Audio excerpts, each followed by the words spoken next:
So there's a lot of misconceptions out there about how much it actually costs to buy a home. I have some clients that come to me thinking that they need 20% down in order to actually purchase a property. And I have other clients that come to me thinking that they can buy a home with absolutely nothing out of pocket. But the truth is, they're both kind of right. I've helped clients buy a home with as little as $500 out of their own pockets. I'll tell you that story at the end of the video. But I have other clients who it makes more financial sense for them to save up 20% before purchasing a property. So today I'm going to try to bust a few of these myths about how much it actually costs to buy a home. Stay tuned.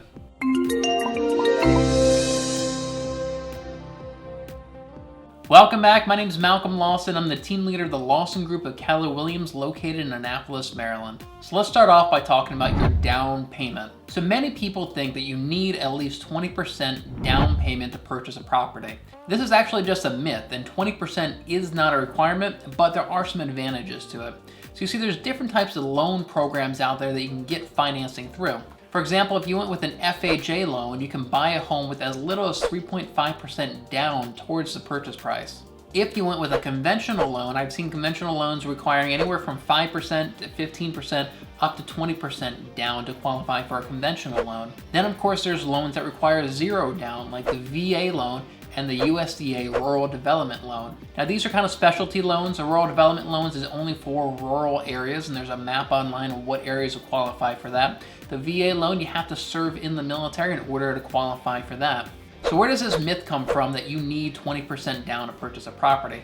Well, that's where we get started talking about PMI, Private Mortgage Insurance. And PMI is a monthly payment that you would have to make in order to protect the bank in case you ever default on your loan. And usually PMI will cost you anywhere between 0.5% all the way up to maybe 1% of the loan annually, but you're paying for it monthly. But there are some ways of getting out of paying PMI.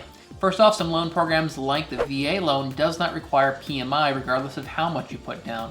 But if you go with a conventional loan, if you have less than a 20% down payment, you're required to pay PMI. So it's not a requirement that you put 20% down with a conventional loan, but a lot of people recommend it so you don't have this additional monthly cost tacked onto your mortgage. So let's say you only have 10% to put down and you do end up paying PMI. Well, the good thing is that PMI won't be on your mortgage forever. Once you get to a point where you are only financing 80% of the value of the home, then the bank will actually let go of that PMI. Now you have enough equity in the property that they feel comfortable lending you the rest of the money. So the PMI won't be stuck with you forever, just until you build up a little bit of equity in the property. So to recap, you can buy a home with a 0% down payment with a VA loan or a USDA Rural Development Loan.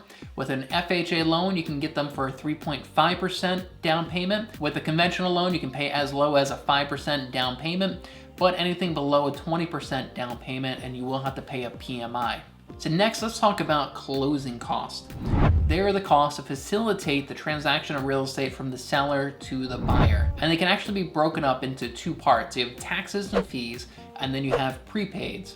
So the taxes and fees are various taxes from the state and from the county, and maybe some fees from the title company, maybe your lender. Now the prepaids are a little bit more complicated. So after you close on the property, your first mortgage payment won't be due for 30 to 60 days after you close on the property. However, you're still responsible for paying taxes and insurance during that time period. So what they do is they charge you the taxes and insurance for that time period at settlement. These are known as your prepaids, and this makes up a big part of your closing costs. So for a buyer, their closing costs are typically between 3 and 4% of the purchase price. And for a seller, sellers are typically paying between 6 and 7.5% of the purchase price in closing costs. However, there is a way that a buyer can get by paying $0 in closing costs. And I actually do this quite often for my own clients, and that is by requesting that the sellers contribute towards your closing costs or cover all of your closing costs. So as an example, let's say you want to buy a home for $300,000. Your closing costs may be about $10,000. So what you can do is offer the sellers $310,000 and ask them to give you $10,000 back at settlement to go towards your closing costs.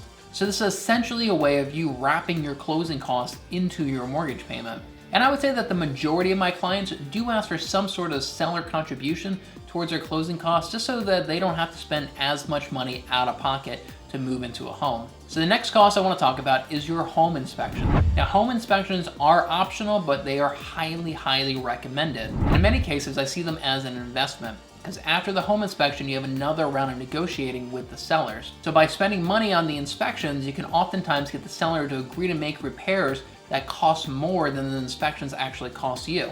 And I have seen buyers get the sellers to agree to thousands of dollars worth of repairs because the buyer invested the money in a home inspection. So a typical home inspection will cost you anywhere between $400 and $500.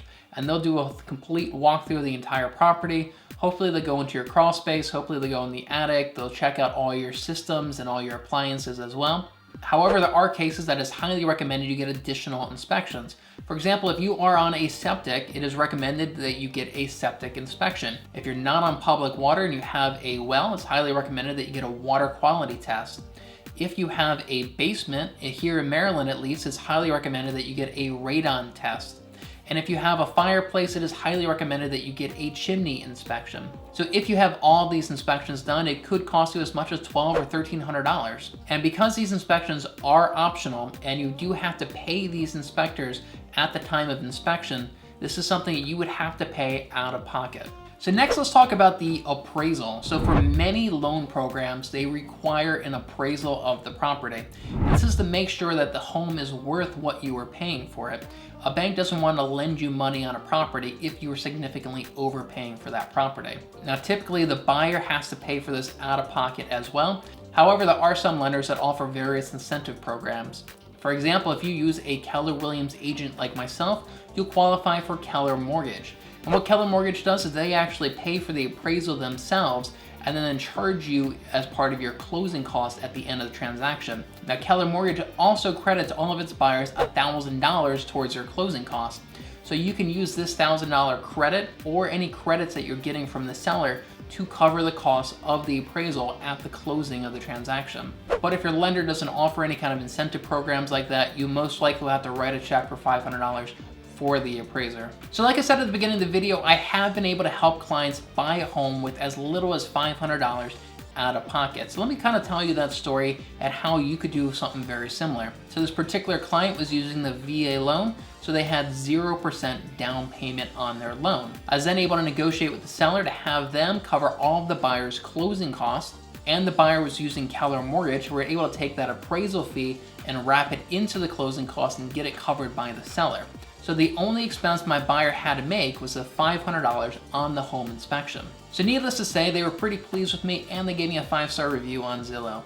So if you're thinking about buying a home, I've actually got an entire playlist of other videos I've done right over here, full of tips and tricks in the home buying process. And if you're thinking about buying a home here in Maryland, I'd love to have a conversation with you. I have all my contact information down below. Thanks so much for watching. I'll see you over in the next video.